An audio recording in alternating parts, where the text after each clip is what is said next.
Mais pour le coup, Kittle, depuis son arrivée dans la ligue, j'adore ce joueur, j'adore le regarder jouer. Je suis en parfait désaccord avec les deux camarades. Maston Paqueta. Excellent. S'il continue Magique. alors qu'il est taillé comme un tuteur en géranium en plus. Salut à tous et bienvenue dans un nouvel épisode du Front Office. On se retrouve aujourd'hui pour faire la preview de la semaine 3 de NFL. Et pour ça, aujourd'hui, on n'est que deux et je suis avec PA. Salut PA, comment tu vas ? Salut Alex, bonjour à toutes et à tous. Bah écoute, ça va très bien. La NFL suit son cours. Nos semaines avancent plus vite qu'au mois d'avril et au mois de mai. Donc on est bien, on est bien dans la saison. C'est ça. Et puis on fait un petit épisode à deux. Ça rappelle un peu les previews de... Non, c'était pas les previews, c'était les bilans de division qu'on avait pu faire lors de l'intersaison. Et puis voilà, moi ça fait bizarre, un petit épisode à deux sans GG, à qui je passe le coucou. Qui doit se remettre encore de, j'imagine, un mauvais prono en méditant à s'en remettre de cela. Aujourd'hui, on va faire, comme d'habitude, on va faire la review du Thursday Night Football, parler un peu du match de la semaine, voir un peu les petits moments qu'on discute, où on discutera tous ensemble des questions que vous nous avez posées, et puis ce qui reste, c'est le 2-minute warning, et puis ce sera pas mal, ça fera déjà un bel épisode. Je vous rappelle, abonnez-vous partout, le Front Office, que ce soit sur Twitter, Instagram, YouTube, Twitch, qui seront les trucs majoritaires. On est également présent sur Spotify, sur Apple Podcasts, sur Amazon Music, sur YouTube Music, enfin à peu près partout. De toute manière, on devrait être là, donc mettez-nous une petite note, ça nous fera plaisir. Et Discord, où on a pas mal d'interactions. Et là, aujourd'hui, on a posé une question, PA, est-ce que tu veux prendre la main là-dessus ? Ouais, la question, du coup, on a posé quelle équipe à 2-0 est, selon vous, la plus surprenante à ce niveau-là de la compétition. Donc, on avait proposé 5 choix, donc avec les Seahawks, les Saints, les Vikings, les Chargers et les Steelers. Et avec la moitié des votes, du coup, les Vikings arrivent en tête. Alors, je pense que GG, en plus, on a parlé lors de l'émission précédente. C'est vrai que c'est assez surprenant vu les conditions qui sont connues pendant l'intersaison. Voilà, arrivent en deuxième les Saints. Du coup, Anto est relativement ravi et nous les vante inlassablement tous les jours. Et du coup, derrière les Steelers, les Chargers et les Seahawks avec 0%.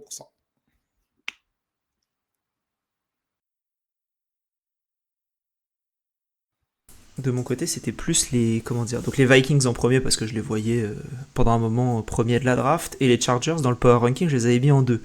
Donc moi, j'avais beaucoup de mal à croire en cette identité des Chargers, et il faut croire, on aura le temps d'en parler un peu plus tard, mais très très beau début de saison. Et les Saints, évidemment, pour moi, qui allait être la dernière équipe de NFC Sud. Donc en vrai, là, sur les 3 équipes, sur 3 des 5 équipes que tu as mentionnées, il y en avait 3 que je voyais à se battre avec les Giants et les Patriots, on va dire, pour le premier pick de la draft. Donc, ouais, beaucoup d'équipes surprenantes. Ouais, beaucoup d'équipes surprenantes. Et du coup, je vais partir sur les Seahawks, même s'ils n'ont eu aucun vote, parce que du coup, comme j'ai dit, les Saints et les Vikings, on en a parlé sur l'épisode précédent, et les Chargers et les Steelers, je vous tease un petit peu, mais peut-être qu'on va en parler dans cet épisode. Donc du coup, ouais, je voulais faire un petit point, moi, sur les Seahawks, où effectivement, en termes de calendrier, et quand justement, on avait fait le bilan d'intersaison avec Clément de Seahawks France, on avait dit, si les Seahawks sont à 2-0, ça ne sera pas forcément étonnant vu les deux équipes qu'ils ont rencontrées effectivement. Mais moi, je voudrais surtout appuyer sur comment dire, l'amélioration de la défense qui avait été en fait un point faible sous Pete Carroll sur les dernières saisons. Voilà, il y a eu une vraie amélioration de ce côté-là. Mike McDonald fait un boulot de dingue là-dessus. Sur les 2 premiers matchs la saison dernière, ils avaient pris 30 et 31 points. Là, cette année, c'est 20 points et 20 points. Alors, effectivement, ce n'était pas les mêmes attaques, notamment au niveau aérien, parce que c'est les Rams et les Lions l'année dernière. Mais quand même, ils ont quasiment coupé de moitié le nombre de yards encaissés en totalité, donc à la course et à la passe. Donc voilà, bravo à eux. Ça met énormément de pression sur les derniers matchs. Jacoby Brissett, donc le quarterback des Patriots, il a été sous pression sur 50% de ses dropbacks, donc vraiment quand il prend le ballon et qu'il recule, quoi. Donc voilà, c'est énorme pour limiter finalement l'attaque adverse. Il y a rien de tel que ça, qu'un front seven ultra solide. Pareil, en termes de plaquage, c'est vraiment très bon. Je crois que c'est une des meilleures équipes aussi sur le nombre de plaquages non ratés, on va dire réussis. Donc voilà, c'est pour moi ces éléments-là qui font que les Seahawks sont à 2-0, et c'est aussi cette patte-là, si on peut dire, de McDonald qu'on attendait. Et pour le coup, ça fonctionne très bien. Ouais, c'est vrai que ça fonctionne très très bien. Et même avec les blessures, ils arrivent quand même à fonctionner. Donc c'est top. Il y a une autre question qui nous a été posée, du coup, un peu en prolongement de cette question-là. C'est quelle équipe qui est en 2-0 va tenir le plus longtemps. C'est Houstonien, je crois, qui l'a posé sur Discord. N'hésitez pas d'ailleurs à venir discuter avec nous. Mais du coup, on a les Bills, les Texans, les Chiefs, les Chargers, les Vikings, les Saints, les Steelers, les Seahawks et les Buccaneers. C'est les dernières équipes invaincues, il y en a quand même pas mal. Mais du coup, selon toi, PA, laquelle restera invaincue le plus longtemps ? Alors, j'ai pas le calendrier sous les yeux, mais comme ça, au niveau des équipes, je dirais soit les Texans, soit les Chiefs. Ok, moi je partirais sur les Texans. Les Chiefs me rassurent pas. Dans les équipes à 2-0, c'est peut-être l'équipe qui me rassure le moins, avec les Buccaneers. Ouais, mais ils continuent de gagner les matchs, les Chiefs, c'est ça qui est fou. Ouais, bien sûr. Après, ils ont eu 2 matchs à domicile, j'ai hâte de voir des matchs à l'extérieur. C'est la seule équipe qui a fait 2 matchs à domicile. Il y a aussi les Lions qui ont fait 2 matchs. Ouais, les Lions, les Dolphins, les Eagles. Ouais, t'as quand même pas mal d'équipes assez haut panier qui font beaucoup de matchs à domicile. Et t'as 2 équipes, notamment une qui est en 0-2, qui a toujours pas joué chez elle. C'est les Rams. Voilà, petite stat. Tant qu'on y est, et les Steelers qui n'ont pas gagné chez eux parce qu'ils ont fait que 2 matchs à l'extérieur. Donc là pour le coup, eux, c'est encore plus impressionnant, je trouve, d'être invaincus en ayant fait uniquement des matchs à l'extérieur. Donc toi tu pars sur Texans et Chiefs et moi plutôt Texans. Ok, et ben vous pourrez nous charrier quand les deux auront perdu cette semaine. Ça sera donc les Bills ou les Buccaneers, d'accord. Ouais, c'est ça. C'est ça.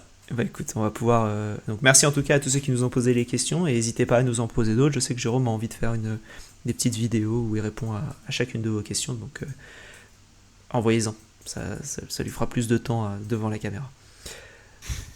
On enregistre nous là dans la nuit. On n'enregistre pas dans la nuit, on enregistre vendredi en début d'après-midi. Dans la nuit, il y a eu le match entre les Patriots et les Jets. On va en faire le rewind. Les Jets qui se sont imposés 24-3 au MetLife Stadium contre des Patriots. C'était difficile, on va dire. À leur niveau. Alors, en fait, les deux équipes, là, je trouve qu'on a vu, si tu m'avais dit avant le début de la saison, les Jets vont gagner 24-3 au Thursday Night Football contre les Patriots, avant d'avoir vu quoi que ce soit, je t'aurais dit bah oui. Mais là, du coup, ouais, on a vu des belles choses du côté des Jets et un peu moins belles du côté des Patriots. Je te laisse commencer sur ce dont tu as envie de parler. Et oublie pas que l'équipe des Jets France te regarde. Ouais, du coup, on parlait des équipes qui n'avaient pas joué à domicile. Les Jets, c'était leur match d'ouverture à domicile. Donc, du coup, en 3e semaine. Les Jets, ils ont fait un vrai beau et gros match complet de A à Z sur les 60 minutes. Il y a énormément de statistiques qui peuvent être sorties, qui plaident dans cette faveur. Moi, je me suis noté surtout que les Jets, j'ai l'impression qu'ils ont pris le plan de jeu que les Patriots auraient dû faire. C'est-à-dire qu'ils ont appuyé un petit peu en début de match sur le jeu de course contre une défense des Patriots qui avait une belle réputation sur ce niveau-là. Donc, ils se sont vraiment fait ouvrir, les Patriots, là-dessus. Et puis après, ça a créé des brèches à la passe pour Rodgers, qui a été méthodique, méticuleux, chirurgical, tout ce que tu veux. Il a réellement été impressionnant en termes de précision, en termes de mobilité aussi dans la poche. Le nombre de fois où il a... je sais pas si c'est en anglais ou en français, mais il a roulé sur le côté pour étendre les jeux et trouver du coup sortir de la poche. Sortir de la poche, ouais. Pour trouver le tight end préféré de GG, donc Conklin. qui sort un match énorme statistiquement. Donc ouais, plan de jeu idéal. Hackett a pondu un truc plutôt bien pensé. Et puis défensivement, bah, ça a mis la pression énormément sur une faible ligne offensive des Patriots. Je crois qu'ils finissent avec 6 ou 7 sacs, si j'ai 7 sacs. Donc voilà, ils ont mis tous les ingrédients pour remporter un match de football américain. Et je rajoute même pas le temps de possession qui est juste hallucinant, 40 à 20. 40 minutes et 20 minutes pour les Patriots. Donc voilà, tout ça mis bout à bout font qu'ils ont marché sur les Patriots du début à la fin. Donc voilà, match idéal, et je pense qu'ils lancent enfin la saison des New York Jets pour 2024. Un truc que j'ai beaucoup aimé, c'est Aaron Rodgers quand même. Là, on a vu un Rodgers qui... j'avais pas l'impression de voir un Rodgers qui s'est fait le tendon d'Achille la saison dernière. Il était ultra mobile, il avait envie de sortir de la poche, quoi. Il avait envie de courir, il avait envie de montrer qu'il pouvait le faire. Et c'était top. Il a couru pour aller chercher des premières tentatives. Il sortait, il donnait des bonnes passes. La passe pour le TD de Garrett Wilson, elle est tellement bien donnée. Je trouve, pas forcément pour un touchdown, je trouve que le touchdown c'est Garrett Wilson qui va le chercher. Mais la passe, elle est. Enfin, l'angle, il faut le trouver. Et bravo. Enfin voilà, là, Rodgers, je trouve qu'il a retiré les doutes qu'on pouvait avoir sur lui sur ce match-là, à voir contre d'autres encore, mais sur ce match-là, c'est très très fort. Et le duo de running back, vraiment le rookie, c'est quoi? C'est Braylon Allen. Ouais. Très fort. On se dirait que limite, il faudrait qu'il ait plus la balle, et on oublie que le deuxième running back, du coup le premier, c'est Breece Hall. Donc c'est pas non plus...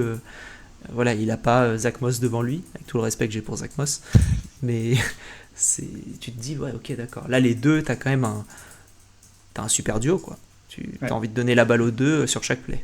Donc c'est top. Et t'oublies pas que t'as le meilleur tight end de la ligue en Tyler Conklin et comment Garrett Wilson et Alan Lazard. Enfin, t'as vraiment beaucoup de monde. Ça fait une très très belle attaque pour ces Jets. Sans parler de la défense, comme t'en as parlé déjà bien comme il faut. En plus, il y a eu des blessures. La blessure l'a annoncé de Jermaine Johnson qui met fin à sa saison pour les Jets. Donc, c'était un coup dur aussi. Il y a toujours Hassan Reddick qui boude de son côté. Donc non, ouais, effectivement, extrêmement impressionnant. Et puis, du côté des Patriots, pareil, en fait, je pense que eux, pour le coup, ils ont perdu leur plan de jeu parce que ils avaient dit entre la week 2 et la week 3 qu'effectivement, il n'y avait pas eu beaucoup de passes faites aux receveurs lors du deuxième match contre les Seahawks. C'est un euphémisme parce qu'il y a eu 3 targets ou 3 réceptions des receveurs. Et là, on ne sait pas pourquoi, en début de match, ils ont voulu faire que lancer, là où le point fort des Patriots sur les 2 premières semaines, c'était le jeu de course. Donc, j'étais un peu circonspect devant ma télé. J'ai pas tout à fait compris pourquoi ils ont voulu mettre ça en place contre une défense aérienne des Jets qui me semble loin d'être mauvaise et pour le coup qui est un peu plus en difficulté sur le jeu de course sur les 2 premières semaines. Donc voilà, j'ai pas compris ce qui s'est passé et on va peut-être mettre ça sur le compte d'une semaine courte où ça a été mal préparé. On verra sur les prochaines semaines si finalement ce match-là contre les Jets était peut-être un peu plus représentatif du niveau réel des Patriots plutôt que les 2 premières semaines. Ça, c'est le temps qui nous donnera raison. Mais voilà, il commençait à avoir quelques petits bobos du côté des Patriots. Donc à surveiller aussi. Je pense que la petite pause là, de 10 jours pour la week 4 va leur faire un petit peu de bien pour se remettre un petit peu la tête à l'endroit. Mais c'est une petite claque, un petit retour sur terre pour les Pats. Et puis après, voilà, on ne les attendait pas en playoff. Mais c'est vrai que se prendre 21 points de diff contre les Jets, va falloir l'encaisser, quoi. Tu veux parler de ton nouveau quarterback potentiellement qui a vu le jour, hein. Trell a annoncé lors de la preview, donc chapeau à lui. Il a dit il faut voir Drake May. Bah là c'était l'occasion. Alors on l'a vu sur un drive, mais moi j'ai trouvé pas mal. Après c'était peu, mais tu sentais que c'était un mec qui avait, on dirait il a déjà confiance. Ouais, pas inintéressant de le faire jouer, effectivement. Le match était fini de toute façon.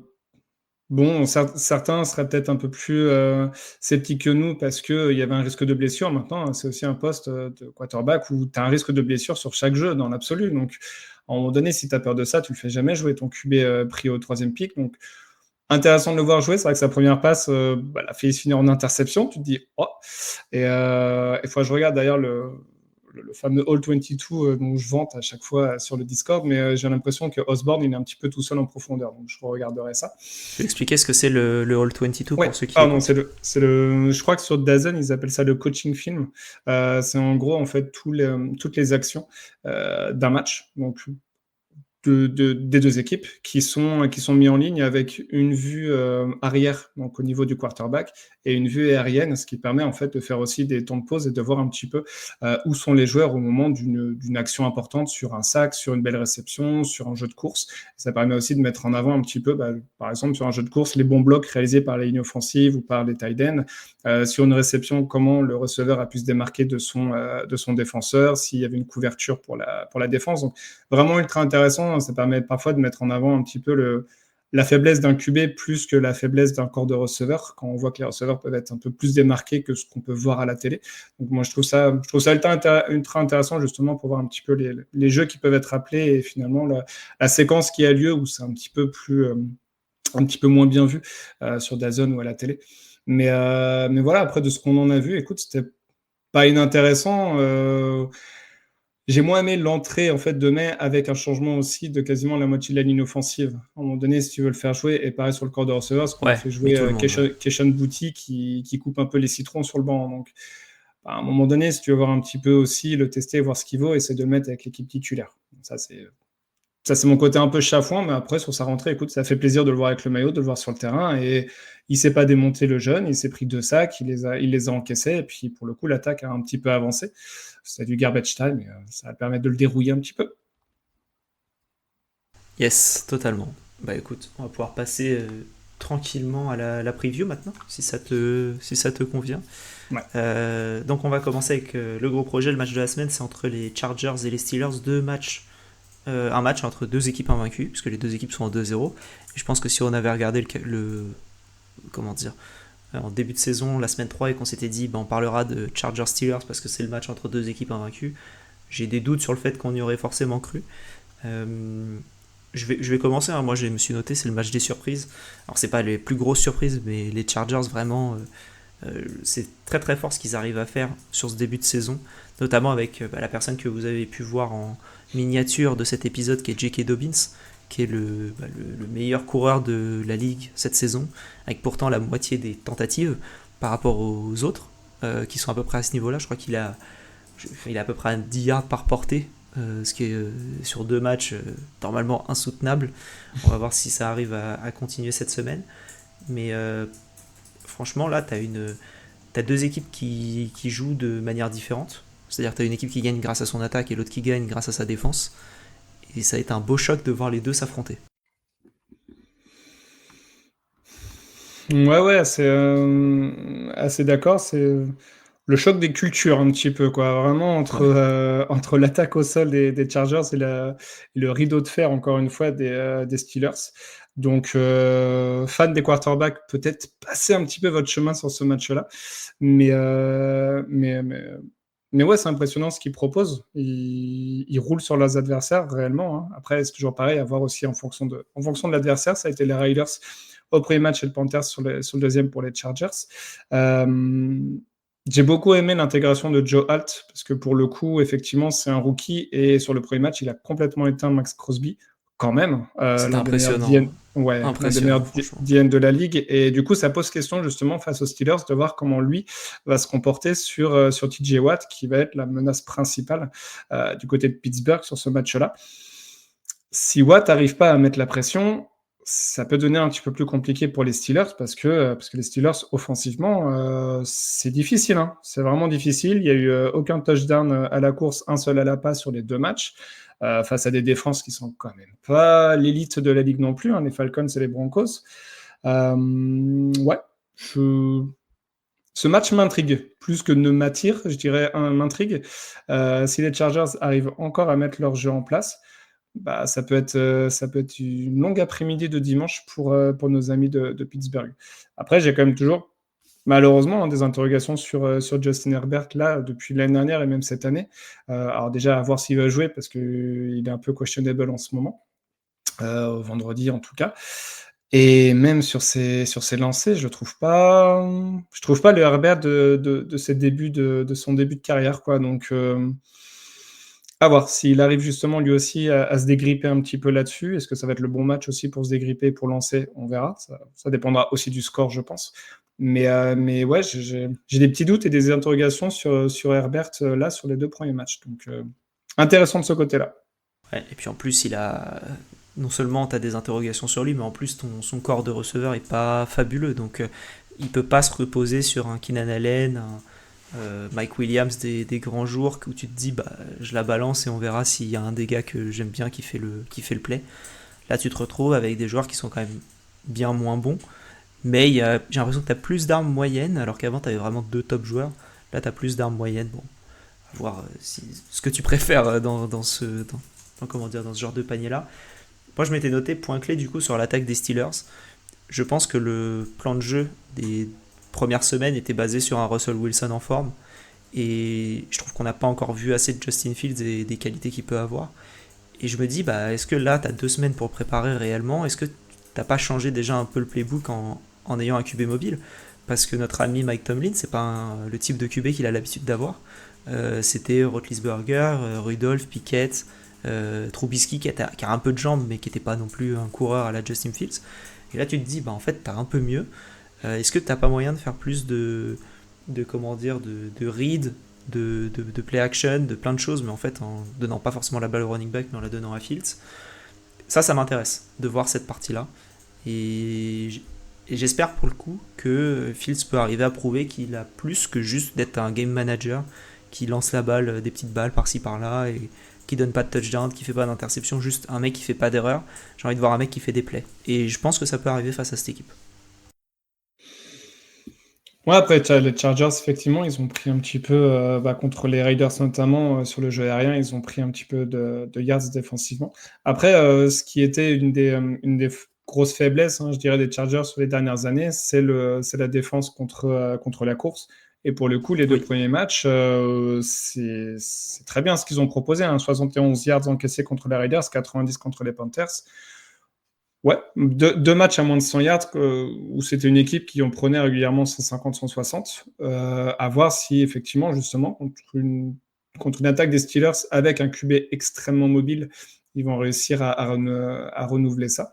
Bah, ça va être aussi une des pièces essentielles. Ouais, et puis tu l'as mentionné, c'est les Riders où tu as Mattison et Zamir White et Gardner Minshew en trio. Les Panthers où tu avais Bryce Young et c'était quoi? C'est Miles Sanders et Chuba Hubbard en gros. Ouais. Donc ça fait pas rêver et tu prends 90 yards contre ça. Et là par contre tu vas te retrouver avec Fields qui a quand même des sacrées jambes, Najee Harris et Jalen Warren. Là tu step up quand même niveau défense, enfin niveau jeu à la course. Donc, c'est toujours le truc de quand tu regardes les stats, tu te dis ouais ça va, c'est tranquille, c'est mieux. Et puis après tu te dis ah ouais mais attends, on va peut-être attendre de voir quand même contre une équipe qui veut courir quoi. Donc ouais. Hâte de voir ça. Et puis en plus, il prenait vite le lead dans les matchs, donc t'es obligé de lancer un peu plus, tu cours un peu moins. Mais ouais, ça avait été un petit peu ça contre les Raiders. Je crois que c'est au milieu du 3e quart où il commence un petit peu à se détacher. Mais ouais, effectivement. Donc, mais ouais, ça va être intéressant. En tout cas, est-ce que tu as quelque chose que tu veux rajouter sur ce match-là?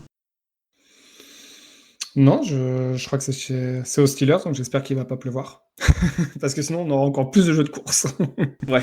Et là, pour le coup, ouais, ça va être beaucoup. On l'avait vu quand les Bears jouaient l'année dernière, c'était dès qu'il pleuvait, c'était des courses, il se passait rien d'autre que ça. Et bon, ça dépend du type de football qu'on aime, on va dire. Bon, très bien, on va passer maintenant au reste, donc aux heures sup. Qu'est-ce qu'on a envie de suivre?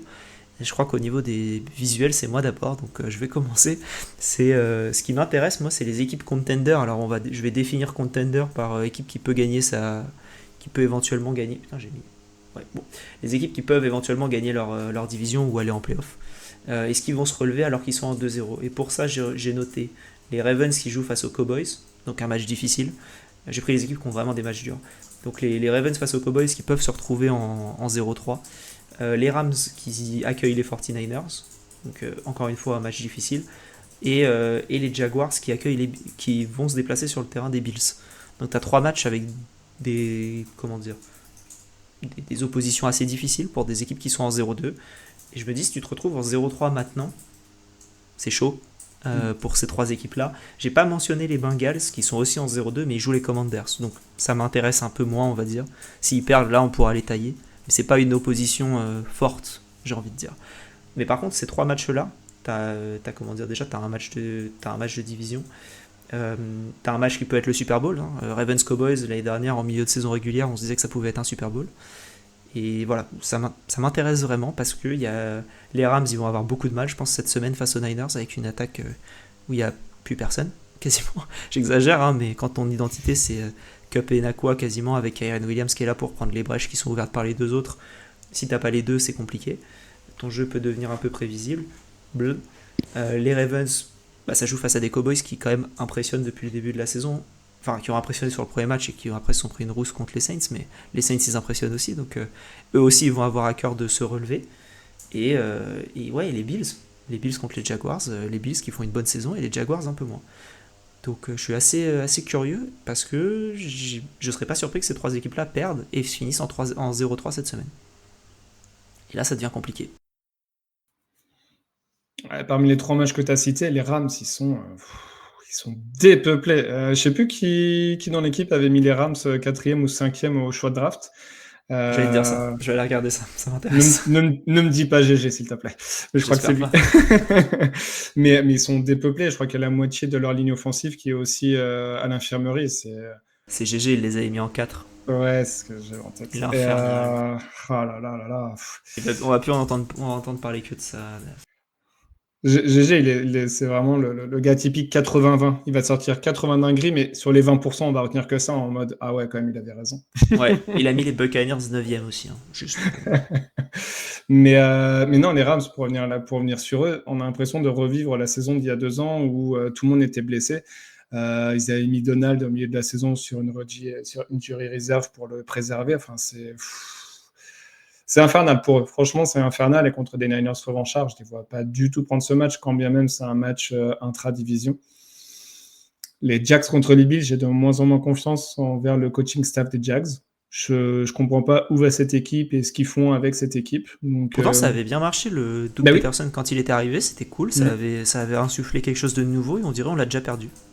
Ça avait duré 1 saison et demie, parce que l'année dernière, ils avaient très bien débuté aussi la saison avec justement le match contre les Bills qu'ils avaient gagné à Londres. Et depuis, je crois qu'ils ont enchaîné, si j'ai bonne mémoire, 8 défaites consécutives avec la saison dernière. Ouais, ils avaient enchaîné beaucoup. Ouais, donc c'est hallucinant. Et les Ravens contre les Cowboys, malheur à celui qui va perdre. C'est vrai que ça peut rendre une dynamique vraiment très mauvaise entre les Cowboys qui se sont pris une sacrée rouste la semaine dernière. Si de nouveau ils venaient à perdre contre les Ravens cette semaine, mentalement, il va falloir s'en relever. Les Ravens à 0-3, s'ils perdent, dans une division où les 4 ont potentiellement le niveau, je dirais, pour aller en play-off, ils peuvent quasiment déjà dire adieu à la saison, quoi. Donc,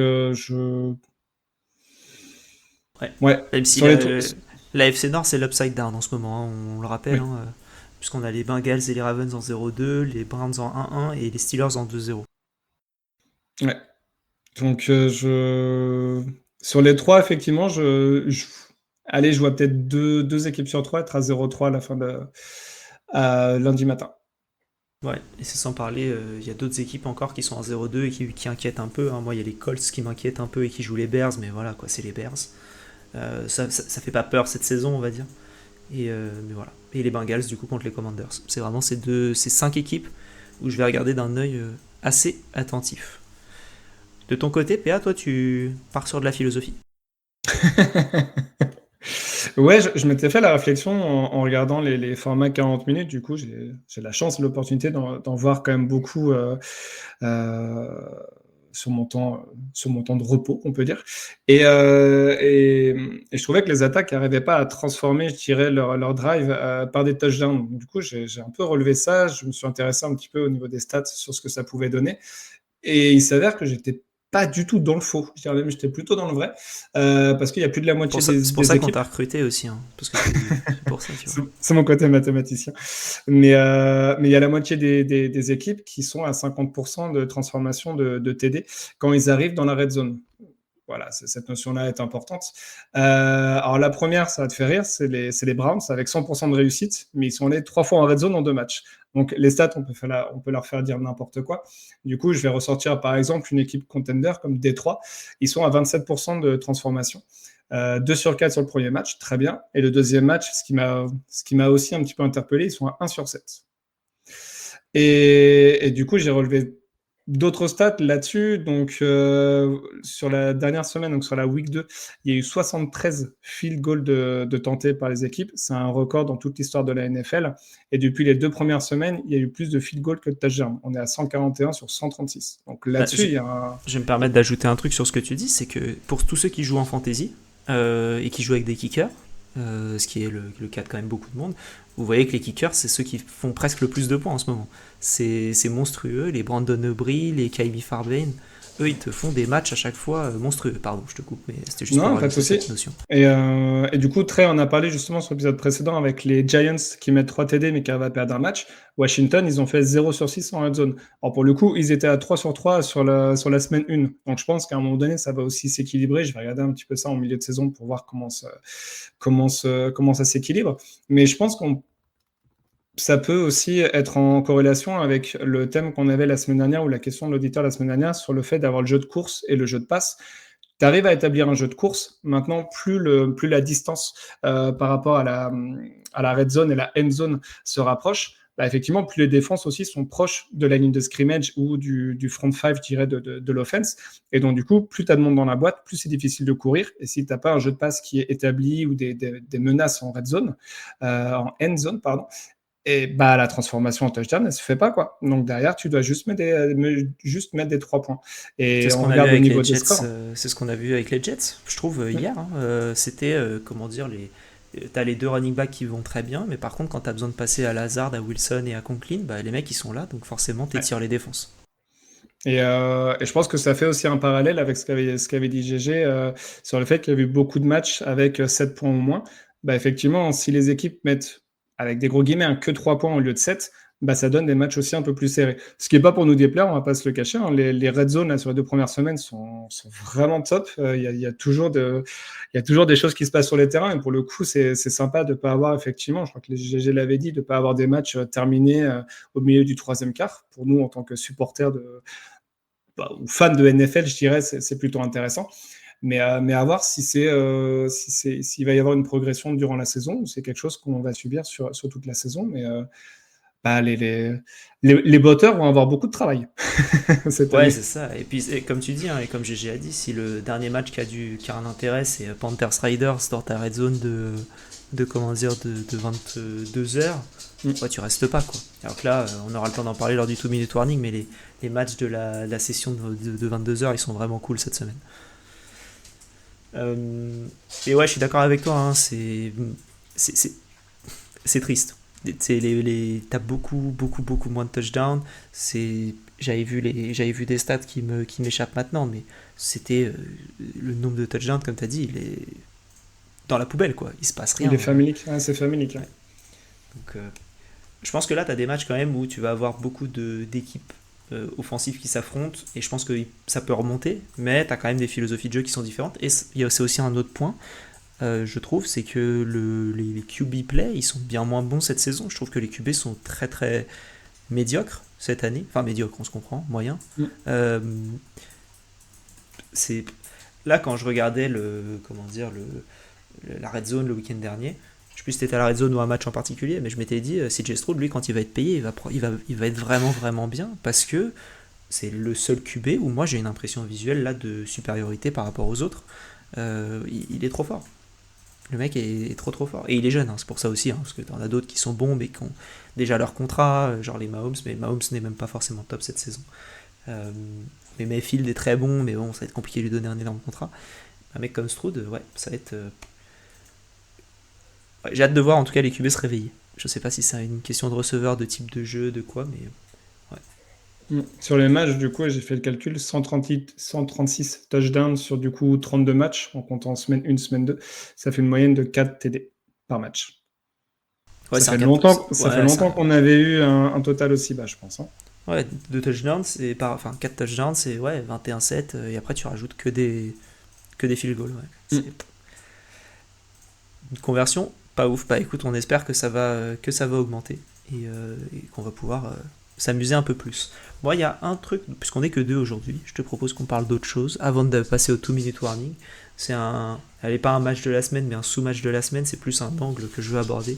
Moi, c'est le match entre les Lions et les Cardinals qui m'intéresse cette semaine. parce que je trouve que les Cardinals, c'est les Lions d'un an avant, et je l'avais dit depuis plusieurs saisons, depuis la saison dernière, je dirais.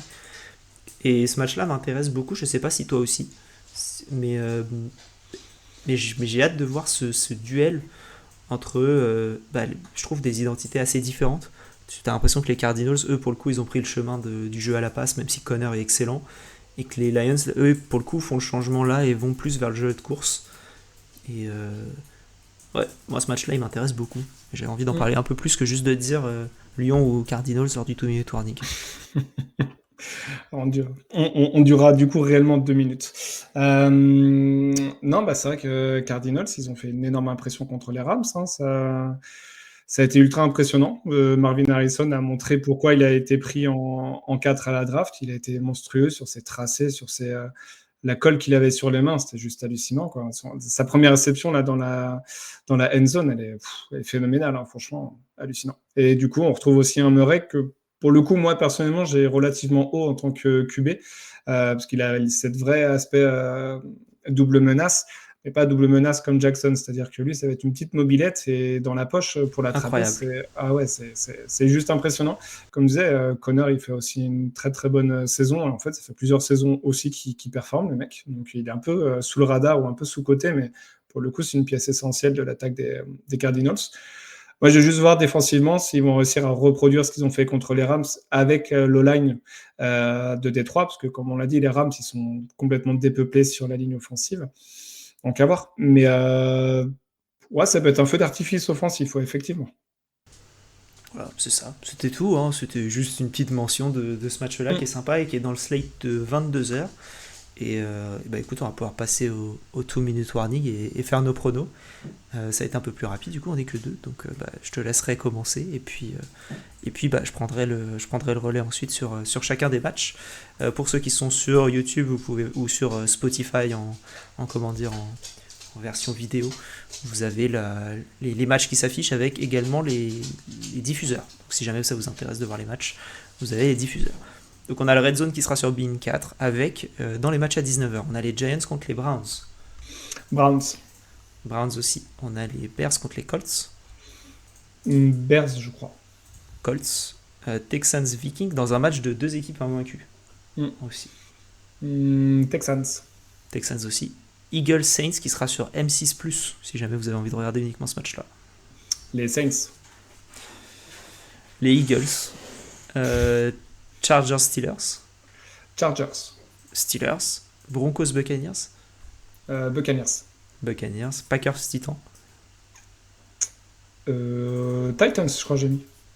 Je dirais les Packers. Dans un match où Jordan Love pourrait revenir déjà de blessure. Sinon, ça aurait été le Malice Willis Sicko qui aurait été sympathique. Donc ça, ce sera les matchs de 19h. Et on passe à 22h05 avec Panthers Raiders.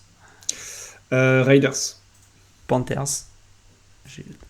Ah ouais, tu crois en Andy Dalton. Ok. Je crois en ses prises de décision avec une bonne O-line et des bonnes armes. Donc je me dis que ça peut le faire. Dolphins Seahawks. Lions Cardinals. Lions. Ravens Cowboys qui est le match de beIN Sport 3. Ravens. Cowboys. Niners Rams. 49ers. Ensuite, on a le Sunday Night Football, donc dans la nuit de dimanche à lundi sur beIN 1, entre les Chiefs et les Falcons. Chiefs. Moi, je vais partir sur les Falcons. Et ensuite, on a 2 matchs dans la nuit de lundi à mardi. Il y en a un sur beIN 1 et l'autre, je ne sais pas s'il est diffusé. Non. Mais ok. Après, voilà. On a du coup Jaguar Bills à 1h30 et pas à 2h20. Bills aussi. Et Commanders Bengals également. Voilà, c'est pas mal de désaccords. C'est ce dernier match qui n'est pas diffusé, hein, si vous n'aviez pas compris. Ouais, Commanders Bengals n'est pas diffusé. Désolé à nos amis français LSU, notamment Ryan, qui, je suis sûr, sera très triste de ne pas pouvoir voir ce match-là contre les Bengals. Mais voilà, oui, beaucoup de désaccords, je te rejoins. Ouais. Il y a des matchs, je sais pas si c'est 50-50, mais sur les dynamiques, c'est vrai que intéressant cette semaine. Après, on avait dit ça aussi la semaine dernière où on avait tous à peu près les mêmes pronos et il s'est avéré qu'il y a eu beaucoup de surprises. Donc on verra. Je pense que ça risque d'être une semaine, nous, sur les pronos, où on va tous être à égalité parce qu'il y aura des matchs où tu auras raison, des matchs où tu as tort et vice-versa. Beaucoup de matchs où j'aurais tort, je pense. Parce que c'est plus ça en ce moment, comme vous avez pu entendre à la fin du rewind. On est assez loin, enfin on n'est pas assez loin, mais on est un peu plus loin avec GG et Trey. Toi, t'es quoi, t'es premier? Ouais, je suis premier. Bah, je vous regarde avec des jumelles, là. Vous êtes... c'est non, trop loin pour moi. Je regarde devant, moi, personnellement. Ouais, t'as du monde devant? Ouais, j'étais sur la ligue des bowlers, je crois que j'étais top 50 et du coup là avec la victoire malheureusement des Jets, j'avais mis les Jets et du coup je suis remonté encore dans le classement donc écoute. Très fort. Très très fort. Est-ce que t'as autre chose dont t'as envie de parler avant qu'on rende l'antenne? Non, c'est bon, c'est tout bon pour moi. Et bah pareil, bah écoute, on va se retrouver pour déjà dimanche pour comment dire pour le Red Zone. Donc venez tous si vous avez envie sur Discord, on parle beaucoup, il y a un canal par équipe et franchement pour avoir les discussions c'est assez cool. Si vous avez envie de charrier ou vous avez juste envie de pleurer avec France si vous êtes fan des Panthers par exemple, il y a un canal pour ça. Donc n'hésitez pas à venir et on se retrouvera du coup mardi ou mercredi pour le rewind de la semaine. Et voilà, et si vous avez envie d'infos, tout se retrouve sur Twitter, sur Insta et sur YouTube, sur Twitch si vous avez besoin de nous parler. On est là, on répond aux commentaires et ça nous fera bien plaisir. PA, merci. Merci à toi. Et écoute, je n'ai plus qu'à vous souhaiter à tous une bonne journée ou bonne soirée. Et vive le football.